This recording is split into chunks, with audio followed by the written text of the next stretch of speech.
আরেকটা কথা হচ্ছে যে যারা আমরা এই দুনিয়া থেকে চলে যাই বা এই দুনিয়া যতক্ষণ থাকবেন, এই দুনিয়া যতক্ষণ থাকবেন ততক্ষণই সুযোগ আছে। তখন কিন্তু আমরা বুঝি না, যখন একটা লোক মারা যায় বা মারা যাওয়ার পরে কিন্তু হাজারো চেষ্টা করলে আপনি আল্লাহর কাছে কোনো ক্ষমা চাওয়ার মতো কোনো রাস্তা নাই। তো আমি সবাইকে একটা আহ্বান করে কথা বলি যে আমরা হয়তো এখন বুঝি না, দিন যখন মানে পিঠ যখন দেয়ালে ঠেকে যাবে তখন ঠিকই বুঝবেন যে আমরা কি করলাম বা একটু মানে খুঁজলাম না বা সময় হাতে থেকে মাপ চাইলাম না। তো এই কথাটা আমি সবার বলতে চাই যে যাই করেন কিন্তু আল্লাহ যে একজন আছে সেটা মনে রাখা লাগবে, মনে রাখা লাগবে। আর আপনার যত অট্টালিকাতে ঘুমান না কেন, যত কিছু করেন না কেন, মাটিতে একদিন যাওয়া লাগবে ঠিকই। আর সবচেয়ে বড় কথা হচ্ছে যে আমি বারবার বলি, আমার মতো যাদের আব্বা আছে আম্মা নাই বা আম্মা আছে আব্বা নাই, ওনাদের সব ভাইয়েরই একটা আহ্বান, আমাদের মতো যুব সমাজ যারা ভাইয়েরা আছেন, যে আব্বা আম্মার এত পরিমাণ করবেন, এত পরিমাণ করবেন যে মনে হয় বেটান আপনি হাজারো করার পরও যে আব্বা আম্মার করা হয়েছে, যে আব্বা আম্মা করা এতটুকু মন ভরছে। আব্বা আম্মা এমন একটা জিনিস, ওনাদের কারণে আমরা এই দুনিয়াতে আসছি, আল্লাহ আমাদেরকে উসিলা দিয়ে পাঠাইছে। আল্লাহ তো আমাদের মনে আছেই, আল্লাহর স্থান পরেই মা ভাইয়ের স্থান। তো আমি প্রতি শুক্রবার আসলে নামাজ পড়ে আমার আম্মার কবরে যাই।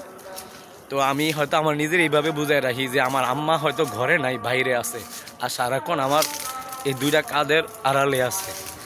আমার আম্মা আমার এত ভালোবাসতো, আমার সন্দেহ হয়ে গেলে আমি যখন গাড়ির থেকে দেরি করে আসতাম, আমার বউরে গিয়ে ফোনটা দিত যে আমার আব্বা কোথায় আছে, ফোন দেও। এই ভালোবাসাগুলোর সাথে যে হাজারো কোটি টাকা দিয়েও মিলে না। তা আমি সবার একটা আহ্বান করব যে আব্বা আমার এত পরিমাণ ভালোবাসবেন। আব্বা আম্মা এমন একটা জিনিস, ওর কোনো দিন তুলনা হয় না। আজকে 1 বছর হয় আমার আম্মা মারা গেছে, মনে যে কত হাজার বছর, মনে যে মা কেউ ডাক দিতে পারি না, মাকে কেউ ডাক দিতে পারি না, যে মা ও বাবাকে ডাক দেয় না। এই ডাকটা যে আরও কত বছর শুনবো না তাও নিজে জানি না। অত যে বাইরে মা বাবা আছে কখনো অবহেলা করেন না।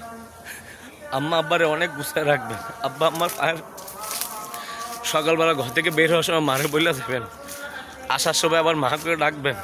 মা বাপ কখনো টাকা পয়সা চায় না, মা বাপ চায় ছেলের একটা ঢাক, ভালোবাসা। মার মন এতেই খুশি হয়ে যায়। তো আজকে শুক্রবার, রোজা 6টা চলে গেছে। তো আমি নামাজ পড়ে এখন আমার আম্মার কবরে যাব। যারা যারা আমার মতো আম্মা নাই তারাও মা বাবার কবরে যাইবেন।